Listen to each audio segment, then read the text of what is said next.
Paris জার্মানিকে রীতিমতো নাস্তানাবুদ করে FIFA club বিশ্বকাপে শিরোপা জিতেছে ইংলিশ জায়ান্ট চেলসি। দ্বিতীয়বারের মতো বিশ্ব চ্যাম্পিয়ন হওয়ায় উচ্ছ্বসিত ব্লুজ সমর্থকরা বাঁধভাঙা উদযাপনে মেতেছেন তারা। এদিকে একমাত্র ক্লাব হিসেবে English Premier League, FA cup, champions league, conference league ও ক্লাব বিশ্বকাপে চ্যাম্পিয়ন হবার রেকর্ড গড়েছে ব্লুজরা। শেষ হয়েছে নতুন ফরম্যাট, ৩২ দল ও বিশাল আয়োজনের প্রথম ফিফা ক্লাব বিশ্বকাপ, যেখানে ফরাসি জায়ান্ট প্যারিস জার্মানিকে উড়িয়ে শিরোপা উল্লাসে মেতেছে ইংলিশ জায়ান্ট চেলসি। মৌসুমের শেষ শিরোপাটা PSG-কে জিততে দেয়নি লন্ডনের ক্লাবটি।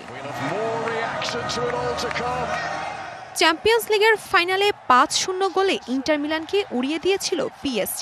এবার উল্টো অভিজ্ঞতা ফরাসি ক্লাবটিকে ফিরিয়ে দিল চেলসি। ৩-০ গোলের জয়ে উচ্ছ্বাসিত ব্লুজ সমর্থকরা মেতেছেন বাঁধভাঙা উচ্ছ্বাসে। We were split, Chelsea and Paris, so some are happy, some are sad. I feel sad because my team lost. এদিকে ক্লাব বিশ্বকাপের শিরোপা জেতায় আরও একটি রেকর্ডের পালক যুক্ত হয়েছে চেলসির মুকুটে।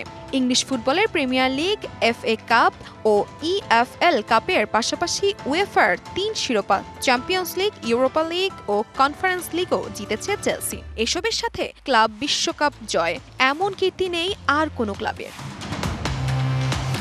ক্লাব বিশ্বকাপ জিতে ট্রফির পাশাপাশি চেলসি জিতেছে বিশাল অঙ্কের অর্থ পুরস্কার। সব মিলিয়ে প্রায় $১৩০ মিলিয়ন ঢুকেছে চেলসির অ্যাকাউন্টে। বাংলাদেশের মুদ্রার অঙ্কটা অবিশ্বাস্য, প্রায় ১,৫৮০ কোটি টাকারও বেশি। এর মধ্যে $৭০ মিলিয়ন ফাইনাল জিতে চেলসি পেয়েছে ৪৮৬ কোটি টাকা। ইংলিশ প্রিমিয়ার লিগে সুবিধা করতে না পারা চেলসি শেষ করেছিল পয়েন্ট টেবিলের ৪ থেকে। তবে কনফারেন্স লিগের পর ক্লাব বিশ্বকাপ ব্লুজদের মৌসুমটা শেষ হলো দারুণভাবেই, পরবর্তী মৌসুমের জন্য যা অনুপ্রেরণা হিসেবে কাজ করবে।